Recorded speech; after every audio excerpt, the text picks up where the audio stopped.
something else that I managed to save. They wanted to have us turn in, but I managed to save. Was that survival knife? Oh, bright orange survival knife. That was a great knife. I looked for that thing for years and never could find it. Then I decided I don't need it. I wish I'd have kept a flight suit and a jacket. I just bought a jacket today. Oh, okay. I've been coming down here. I come down here all the time because I'm a member. They've never had my size, so I picked up the jackets today.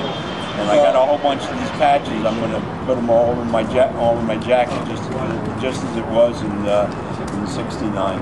I lost my flight jacket that I kept.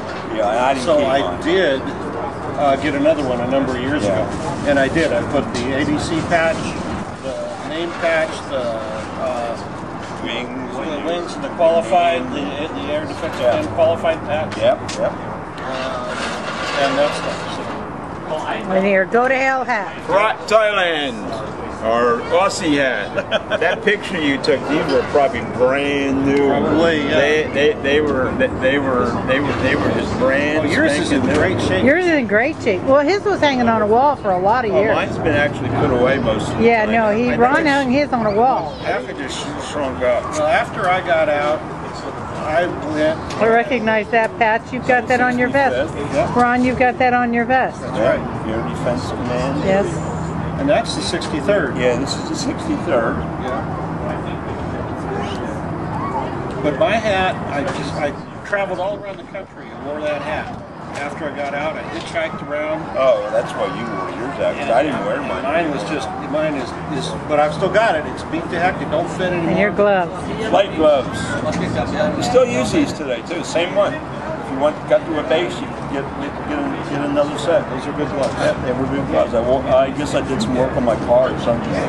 Back then, we didn't care about a lot of this stuff. Well, who knew? I mean, obviously, this is great. You kept some of that paperwork because I didn't keep much of it. I'm a pack rat. I have my stuff from high school.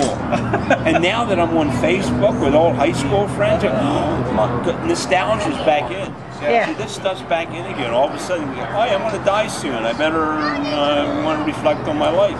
And I'm telling these stories on my YouTube site, and they're having a ball. And when you guys come back and get on YouTube, I'll have posted this or a couple of them, and then add a little more and add a few of the stories in there about being soldiers. But I always, for you viewers out there, I never equate myself with the ground pounder that spent that time on the ground there, because what these kids went through was horrific, and I often think about it, and I don't know whether I could have survived what these kids went through. We had it easy, we had nothing. So, and you young people out there, you want to go in the service? Go Air Force! It's more like a job. That's great. Well, the reason I joined the Air Force is because they said you could go to Germany. I didn't want to go to Asia. I wanted to go to Germany. That's where I went. And I never got to Germany. And matter of fact, that last set of orders, if that had not been back to Vietnam, I probably would have re-upped so I could go to Germany. That's odd that you'd get orders for Vietnam. I volunteered to go to Vietnam 2 or 3 times. Can't go. And when I was in Germany, it was, you can go when you finish this 3-year hitch. And then I got out and went back in and said, I want to go to Vietnam. Well, you can't go to Vietnam. You got to stay in the States. It wasn't until, the 552nd. But man, I'll tell you, when they said they wanted volunteers for airborne, man, I jumped high to do that because I knew flight status. You're going to be in the Air Force, and you got to do it for 3 years. And I had to sit behind them scopes on the ground, falling asleep on them damn swing shift and mid shifts and day shifts. While he's flying, all those years, he probably didn't work 10 hours. Oh, in the summer, I remember that one summer in Sacramento, there was some sort of fuel shortage. So we flew once that month. They had to just come into the ops office every day and check to see if our name was on the schedule. And if it wasn't, you were free for the next 24 hours. Or unless you got duty to paint. We were building a room in that year, and I was taking a college course, and they were doing something, breaking up the room. We were painting, or you get cleanup detail. And once we had a parade for somebody, and my God, you never saw such a ragged group in your life. trying to figure out where the hell your uniform was. Because we got up in the morning, we put on shorts and a t-shirt, threw your flight suit on no matter what, and went to the base and A, went to the BX, never wore a uniform again. And then one day, that's okay, we'll pick them up.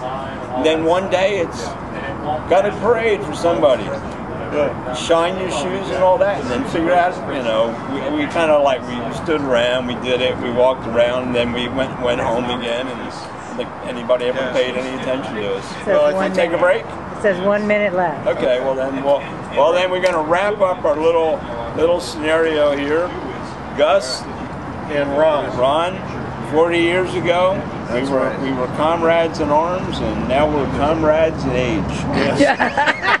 I'm glad you've lasted all these years, and it's really an honor to meet you here today. I'm pleased to check in with you too.